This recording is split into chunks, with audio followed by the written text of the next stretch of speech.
El tema de teología de la palabra teos, que viene, se deriva después de Dios, y cuando lo vamos en la parte hebrea, eso es como que las primeras explicaciones de Mauro, que esa palabra no existe, que es la que se usa es Elohim, y Elohim no tiene el mismo concepto de Dios, por lo tanto, si no existe la idea Totalmente o la distinto. palabra, no existe el concepto, por lo tanto se desmonta toda la teología. De rep- Exacto. de repente se refiere a un tipo de deidad o distintas deidades o seres que tenía un poder, que por alguna de las traducciones serían los poderosos, pero en ningún momento serían seres espirituales, ese tipo de cosas.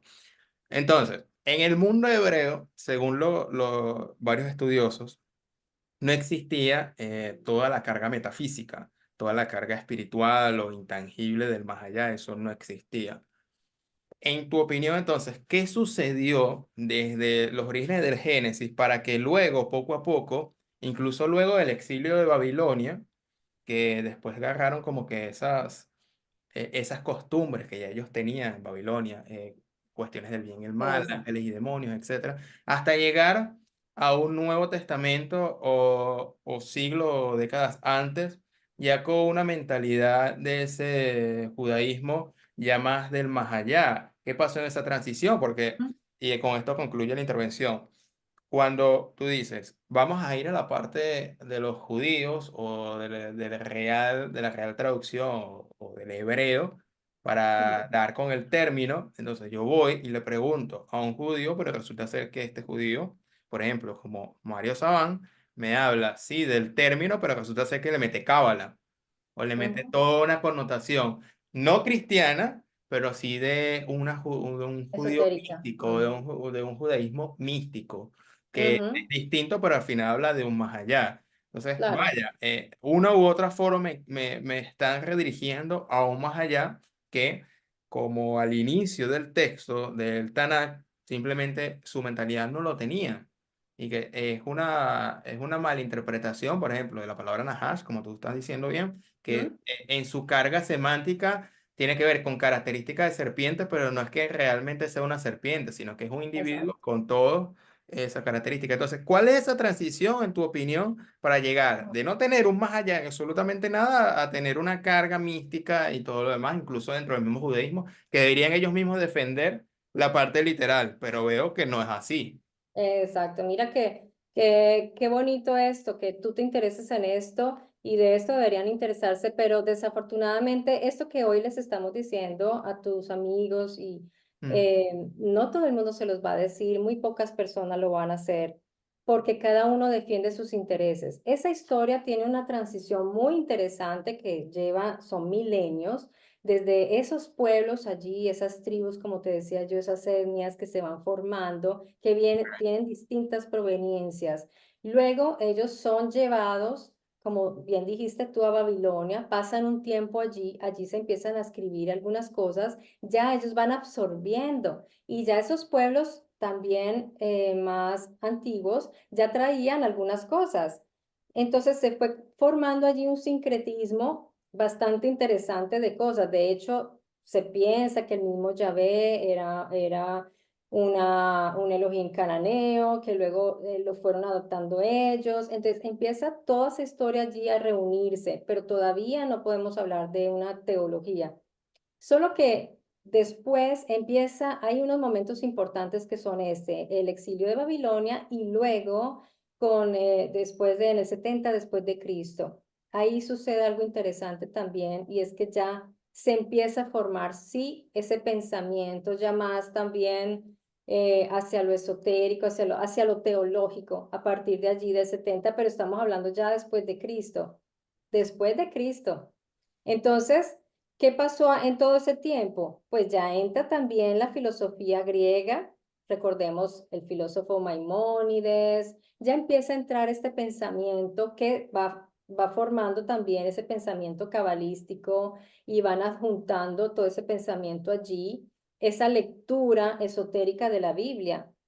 También se empieza a formar el Talmud, que ya es una tradición rabínica. Recordemos que cuando el Elohim estaba en contacto directo con Israel, Pues los sacerdotes, ¿quiénes eran? Eran los que le servían, los que le brindaban un servicio a este Elohim, pero con el tiempo la clase sacerdotal se vuelve importantísima y toma un poder grandísimo. ¿Ellos qué dicen? ¿Qué hacemos? Tenemos una cantidad de personas todas distintas y desunidas, y cómo amalgamamos a esas etnias con tantas ideas tan distintas de distintos lugares que no tienen una nación, no están bajo una bandera, una nacionalidad. ¿Qué hacemos? Necesitamos una identidad. Pues se volvieron monoteístas, reúnen todo en este Yahvé, y entonces todo este pueblo queda ya como unido bajo esta tradición, porque ellos van escribiendo, van teniendo todo esto oralmente también. Todo eso es una formación muy interesante de siglos, como te decía, y ya los sacerdotes toman en mano y ellos también empiezan, ahí sí se empieza a formar esta teología, lo necesitan, porque si ya no está el Elohim, ¿qué hacemos? Pues está allá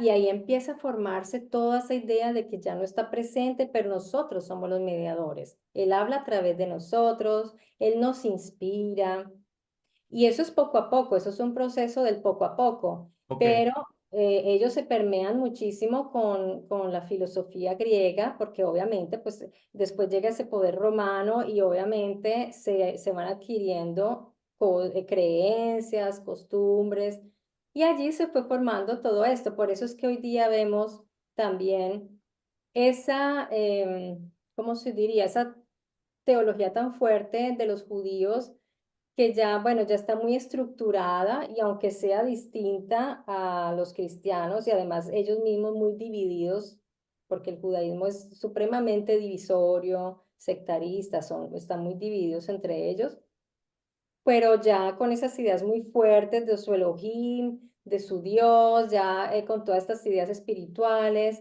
y no se diga de la Cábala. La Cábala también tuvo paralelamente ese proceso con esa lectura esotérica, ocultista, que son las lecturas profundas, que si tú no puedes acceder a esa iluminación, no las puedes entender. Ante eso, ok. dime qué puedes tú responder. O sea, Muy yo, subjetivo. yo quedas allí. Mira, he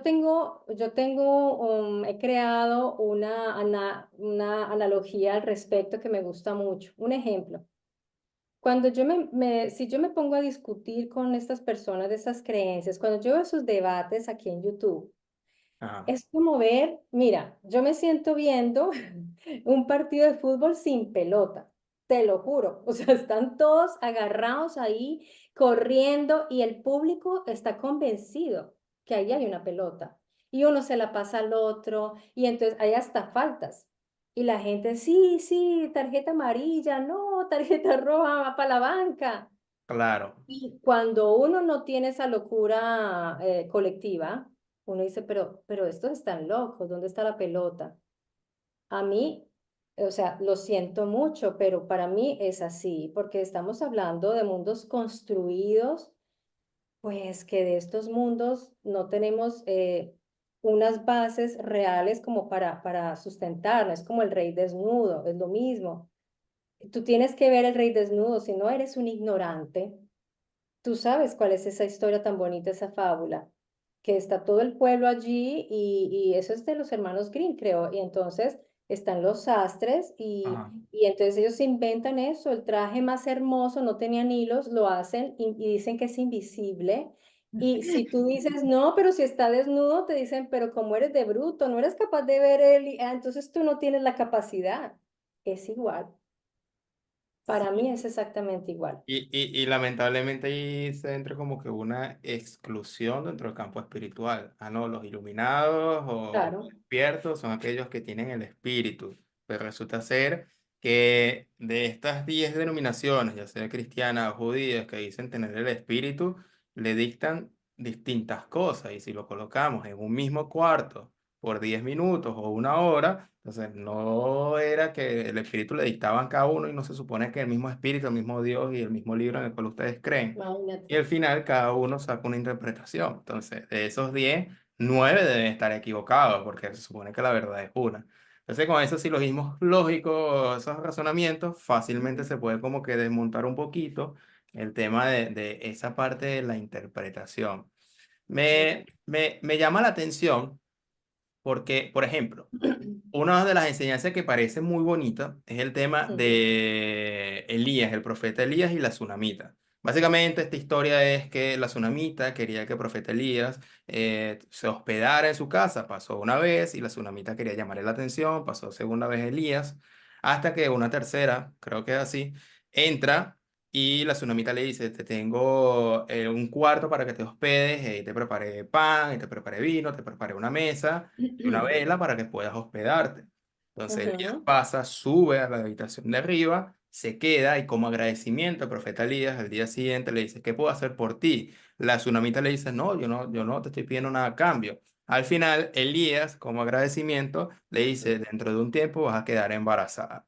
Entonces, tenemos esta parte literal, muy bonita la ujú, historia, pero ¿qué dicen los cabalistas o estas ujú, personas que interpretan? No, lo que pasa es que Elías es el espíritu, la tsunamita y la casa eres tú, del cual el espíritu tiene que, para habitar en ti, tienes que hacer mérito, del cual el trabajo que hizo la tsunamita arriba, de poner la mesa, el agua y la vela, es la preparación mental para que el espíritu suba a las zonas superiores de la mente.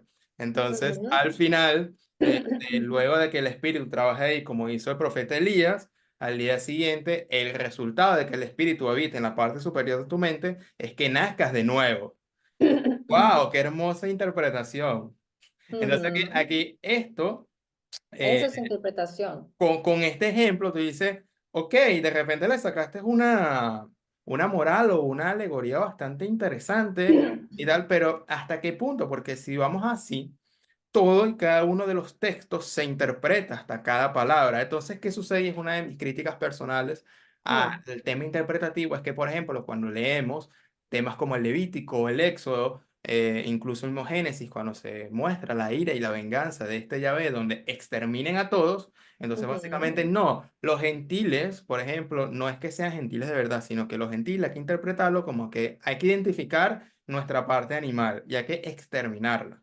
Entonces, da la impresión de que aquellas cosas horribles mm, de la Biblia simplemente hay que interpretarla y que esa es la capa literal donde los neófitos o los no iniciados se van a perder un montón de discusiones y donde los cabalistas o los ujú, justos, que son los sadik, son los que tienen la alta interpretación y son los que no van a luchar. Entonces, esto me confunde un poco ujú. porque hay dos paralelas. Es como que la moneda oficial y la moneda del Claro, mercado negro. Y la claro gente, que confunde. Por sí, sí, supuesto, y es que cuando a mí me hablan de la gematría, por ejemplo, la cábala, las cábalas son unos documentos muy, ¿cómo lo llamaría yo? Porque es que hay una construcción allí complejísima. Ahí hay ok, ciencia, ahí hay física, ahí hay matemática. Entonces, yo diría que si uno no entiende de verdad, o sea, ¿para qué acercarse a eso? Porque es que resulta que las personas tienen que buscar entonces a un maestro. Entonces ese maestro te conduce. Yo diría ok, que entre ujú, más literales somos, entre menos capas nos vamos metiendo, menos manipulables somos también. Es preferible. Ya yo digo una cosa, si nosotros queremos buscar una vida espiritual, eso debería ser algo muy íntimo, yo siempre lo he dicho, algo muy de nosotros. Y si realmente tú crees que hay un Dios que te escucha, que te siente, que te ha creado, pues comunícate con Él directamente. ¿Por qué buscar mediadores? ¿Por qué hacerlo tan complejo? ¿Por qué todo eso tan oscuro? ¿Por qué un Dios que me ama tiene que codificar todo para que sea tan difícil, para que yo no pueda acceder y solo unos pocos iluminados? Eso es terrible. A mí me parece una bien, cosa bastante cruel. Así que una persona, no, lo que pasa es que está en un nivel de evolución espiritual tan bajo, pobrecito, él tiene que vivir no sé cuántas veces, o sea, hay unas historias allí. Pues yo no vengo aquí a destruir esas creencias, pero yo sí mantengo una distancia con eso. Y obviamente si una persona te da toda esa lectura, es una relectura de la Biblia, una interpretación, pues ¿qué les puedes decir? Pues si a ti te gusta esa lectura, yo no te puedo impedir que la leas así, no te puedo impedir que tú la entiendas así, pero tú también tienes que respetar que yo no lo veo así. Yo lo que veo allí es un Elías o un Ezequiel que está viendo unas cosas. Yo veo, sí, yo veo lo que dice ahí. Entonces es que yo soy superficial, soy una persona sin espíritu. Pues será así, pero pues es lo que dice ahí. Entonces, ¿será que es una casta especial? No sé, mira, hay muchas cosas en este mundo bastante raras. Yo lo que quisiera también es como llevarnos a un punto que es bastante importante y que no quiero que nos olvidemos de esto, porque una de las evidencias de que la Biblia es un libro histórico, que hay que tomarla en serio y que su lectura literal es la más importante, yo diría que es la única, es el hecho de que alrededor del mundo hay, todas las culturas del mundo hablan de la misma historia. Ok, Entonces, ¿tú cómo te explicarías que un libro que es reinterpretado y que debe ser visto como algo alegórico, pues resulta que también se repite en culturas tan distantes de Medio Oriente, Oriente Próximo, Oriente Lejano, Asia, África, el norte de Europa, en las Américas? ¿Cómo es posible eso, Simón? Ahí está la alerta y ahí es donde hay que mirar que realmente hay una historia que se ha mantenido oculta por eso, porque se ven cada historia como aparte, ¿no? Pero es inevitable ver las cosas tan iguales como, por ejemplo, el caso de los sumerios, de su diluvio con el diluvio de los hebreos y con esas inundaciones de las cuales hablan otros pueblos también, tan lejanos entre sí en tiempos donde ni siquiera tenían contacto entre sí. ok. Eso es un punto importante. Me- Entonces, no estamos hablando de un libro así. Mira, la Biblia ni siquiera, el Tanaj en ninguna parte se autodefine como un libro simbólico. En ninguna parte dice que es el libro universal. O sea, todos esos significados, resignificaciones se las han dado después. La teología, tengamos en cuenta, vino después. No es un pensamiento original. Sí, hubo una teología temprana, digamos que llamémosla así, una prototeología, que de pronto ya los pueblos estaban hablando quizás de su relación con la naturaleza, los fenómenos de la naturaleza, si lo queremos ver así. Pero se puede hablar de teología en eso, porque si nosotros vamos a ver los términos que definen teos, ¿de qué hablan? De planetas, de luminiscencias en el cielo. La palabra teo significa velocidad, rapidez, también alimentar, también significa como liderar, gobernar. Entonces, digamos que fueron relacionando muchas cosas que ellos vieron en su cotidianidad, en su mundo, y eso después lo fueron convirtiendo en una cosa, en una narrativa teológica. Entonces, no nos dejemos engañar, porque lo que nosotros interpretamos hoy como hombres contemporáneos es muy distinto a lo que esos autores en su momento nos querían decir. Y no es justo hacer esas interpretaciones.